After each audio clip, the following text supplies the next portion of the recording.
Welcome, our students and friends.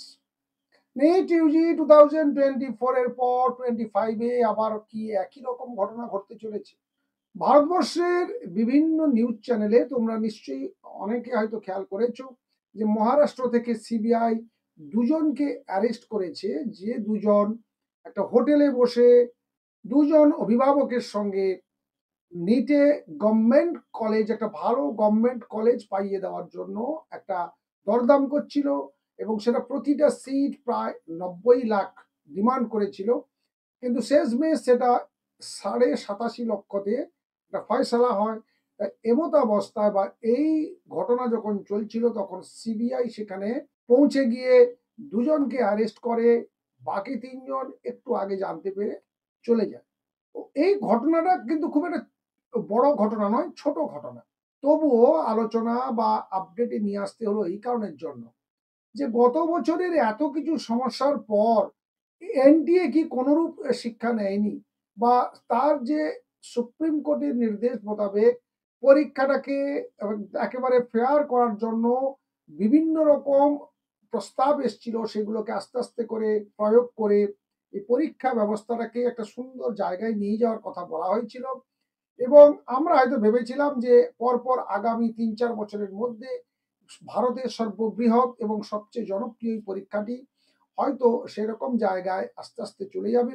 কিন্তু যে ঘটনাটা ঘটছে এখানে, হয়তো মাত্র দুজনের সঙ্গে ব্যাপারটা এখানে চুক্তিবদ্ধ হওয়া বা চুক্তির ব্যাপারটা এসছে প্রকাশ্যে, কিন্তু ঘটনা হচ্ছে যেখানে 25 লক্ষ, এবছর প্রায় 23.5 লক্ষের আশেপাশে ছিল, তাহলে নিয়ার অ্যাবাউট প্রায় 23-24 লক্ষ স্টুডেন্ট যেখানে পরীক্ষা দিয়েছে, সেখানে কি মাত্র দুজনের জন্য একটা জায়গায় ধরা পড়েছে? অতএব মাত্র দুজনের জন্য কি এই ধরনের একটা প্রস্তাব নিয়ে কেউ এসছে? নিশ্চয়ই সারা ভারতবর্ষে বিভিন্ন জায়গায় চলছে এইভাবে। আর সবচেয়ে বড় কথা হলো এটাকে এতটা এত গুরুত্ব দেওয়া যেত না, কিন্তু বেশ কিছুদিন হলো আমরা ওই রেজাল্ট আউটের পর জানতে পারছি বেশ কিছু ছাত্রছাত্রীর ওএমআর রেসপন্স শিটে যে মার্কসটা ওরা দেখেছিল, সেটা থেকে অ্যাকচুয়াল যখন রেজাল্ট আসে সেটা অনেকটা কমে গেছে। আর এখানেই যথেষ্ট সন্দেহটা দেখা দিয়েছে যে তাহলে এই যে ঘটনাটা বা এই যে কমে যাওয়ার ঘটনাটা কেন ঘটল? যেখানে ওএমআর রেসপন্স শিট পাবলিশ হওয়ার পর অনেক ছাত্র সেটাকে স্ক্রিনশট দিয়েছে, কেউ সেটাকে সেভ করে রেখেছে, কিন্তু অ্যাকচুয়াল যখন রেজাল্ট এলো সেখানে কিন্তু দেখা যাচ্ছে যে মার্কসটা তার অনেক কম, যার কারণের জন্য সেই সমস্ত ছাত্রছাত্রী কিন্তু এখন যথেষ্ট নিরাশ, হতাশ এবং যথেষ্টভাবে তারা মানসিকভাবে বিধ্বস্ত হয়ে পড়েছে। 510-20 যারা পেয়েছিল তাদের এখন দেখাচ্ছে 480, 90 এই ধরনের মার্কস দেখাচ্ছে।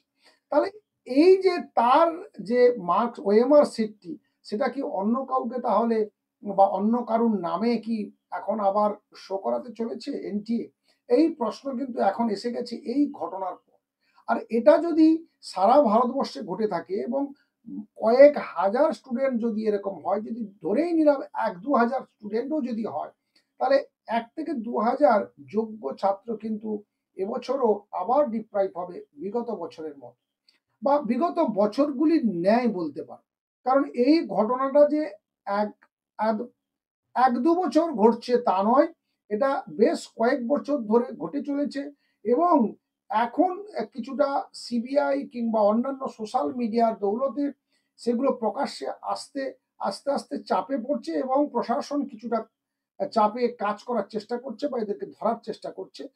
সেই কারণে বলবো যারা অন্তত যারা ওয়েবার রেসপন্স শিটে যাদের একটু বেশি মার্কস ছিল, বা পরবর্তীতে তোমরা যখন অ্যাকচুয়াল মার্কসটা পেয়েছো সেই ডকুমেন্টে যদি থাকে, তাহলে আমি বলবো তোমরা লিগ্যাল অ্যাডভাইস নাও, কোনো অ্যাডভোকেটের কাছে গিয়ে তোমরা পৌঁছাও, এবং সেখানে নিজের ডিমান্ডকে এস্টাবলিশ করার জন্য যা যা করার একটু করার চেষ্টা করতে হবে। কারণ সোশ্যাল মিডিয়া কিংবা আইনের আশ্রয় না নিলে এনটিএ খুব একটা প্রেসারে পড়বে বলে মনে হচ্ছে না।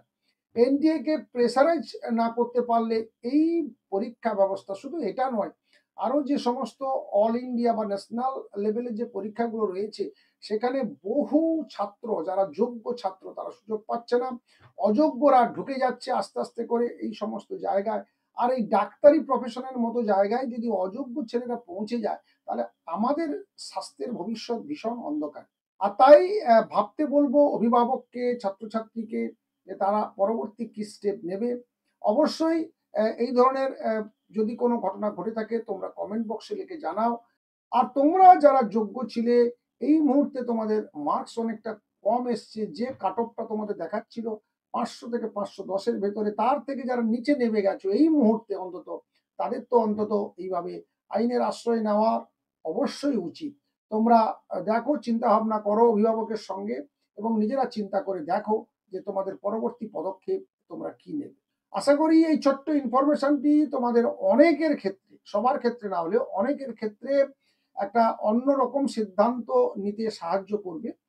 আর এই ধরনের সমস্ত রকম নিট সংক্রান্ত আপডেটগুলো চ্যানেলে আমরা যতটা সম্ভব তোমাদের সামনে আনার চেষ্টা করছি।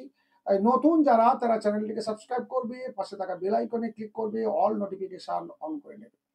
ভালো থাকবে, সুস্থ থাকবে, দেখা হচ্ছে নেক্সট ভিডিওতে। Thank you.